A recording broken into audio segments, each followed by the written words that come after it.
ഇതാണ് noni fruit. അതിൻ്റെ scientific name മൊറിൻഡ സിട്രിഫോളിയ എന്നാണ്. ഒത്തിരി മെഡിസിനൽ പ്രോപ്പർട്ടീസ് ഉള്ള ഒരു പ്ലാന്റ് ആയിട്ടാണ് പറയപ്പെടുന്നത്.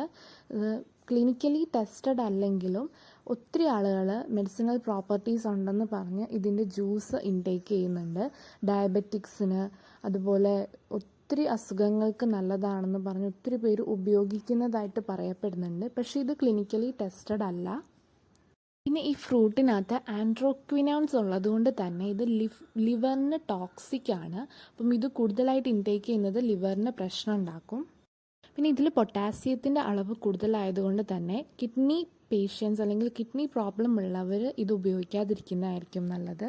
ഫ്രൂട്ട് തുടക്കത്തിൽ ഗ്രീൻ കളറും റൈപ്പ് ചെയ്യുമ്പോൾ വൈറ്റ് കളറുമാണ് ഉള്ളത്. അതുപോലെ ഇതിന് ഒരു രൂക്ഷമായിട്ടുള്ള ഒരു സ്മെല്ലാണ്. അതുകൊണ്ട് ട്രൈബൽസിനിടയിൽ അതുകൊണ്ടാവാം ഇതിനെ ഫമൈൻ ഫ്രൂട്ട് എന്ന് പറയുന്നു.